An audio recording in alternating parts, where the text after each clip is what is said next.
ana matane. Wis kaya biasane saben dinane Yu Melati saben esuk mesti menyang pasar dodolan jangan-janganan lan apa wae hasil saka pekarangane. Lagi wae tekan pasar Yu Melati diwaduli tanggane Yu Marsinah sajak ana perlune. Melati di Melati. Ah kowe iki piye le?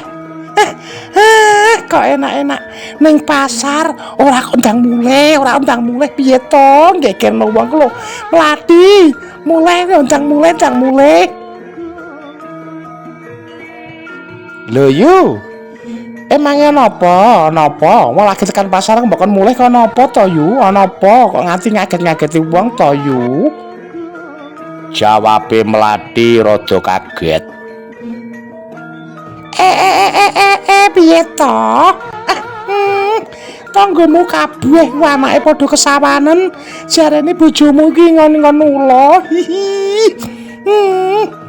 Ula kok jare ora ana matane, Di. Anakku kok kesawanen. Ngerti ulane bojomu jare telolor ngono lho, Di. Ora ana matane, kandhane bojomu kon buang, kon mateni ula kuwi, Di. Tembunge Yu Marsinah nrocos sajak katon wedi banget.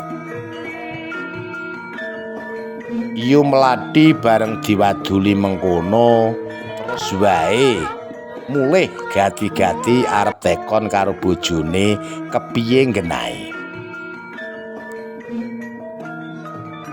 Sakwise tekan omah Yu Melati terus ngomongi Kang Wagya bojone.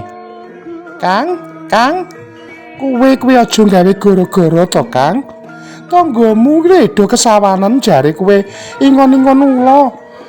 Ingon-ingon ula sing ora ana matane iki tenan apa ora to, Kang? Endi ulane?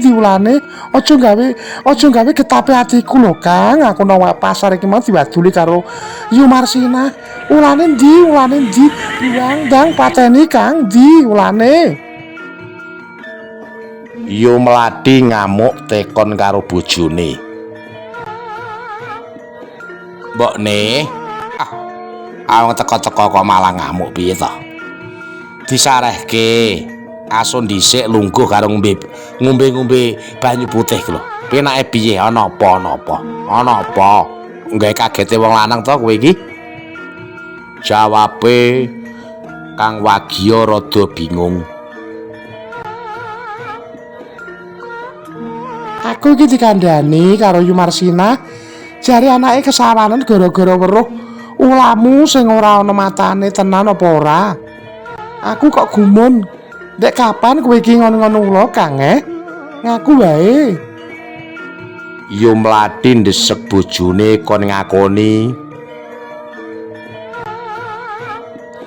Kang Wagya mlunga-mlungu bingung. Kamangka dheweke ora ngingoni ula. Wong loro padha eyel-eyelan rebut benere. Banjur Yu Melati ora sranta menyang omahe Yu Marsinah nggenahe kepiye. Alah.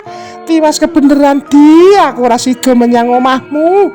Arep nggenahke ucapanku wingi lho perkara ula. Yu Marsinah mapakake karo Melati ngomong sing Melati lagi abang ireng raine. Ancen to Yu? Bojoku ki tak takoni poto-poto sumpah-sumpah ora ngakoni yen ngingoni ula kok. Genahe piye to Yu? Genahe piye? Aja gawe bingunge sak keluargaku to Yu. Tak desek bojoku iki sumpah-sumpah Yu ora ngingoni ula, tenan lho, tenan. Aku ora ngapusi mula aku tekan kene iki arep nggenahke arep tekon sing bener piye to Yu? Wangsulane Melati karo ngetke Yu Marsinah sajak mangkel banget. Ngene lho Di ya, upama ana lupute aku njaluk ngapura ya Di, njaluk ngapura wong tuwa aku pancen akeh lupute. Ngene lho. Wektu kuwi anakku ki lewat omahmu pas bojomu iki janjan-janjan mbok gawe apa ngono lho. Njaba, anu ya Di ning njaba. Katoke bojomu iki bolong ngono. Katoke bojomu iki bolong lah sakjerone katok iki ana telolor kaya ula ngono lho. Jebul ora ula Di, ora ula Di. Barange bojomu iki pejongok telolor. Lah anakku mulih iki kandha karo aku dikira ula Di. Alah, aku njaluk ngapura Di. Wis engko nek ketemu Kang Wagya tak omongane. Anakku nganti kesawanen. Lha iku tanggane wetanku ya ada kesawanen gara-gara katok bolong mbok didandomi ngono lho Di. Ah, janjan-janjan kok njaba telolor iki teko. Sakjroning katok iki dikira ula, jebul barange bojomu Di. Yu Mladi ora omong karo nutupi cangkeme langsung mulih rada isin. Oh, walah. Ancen anak mbuake edan. Edan tenan.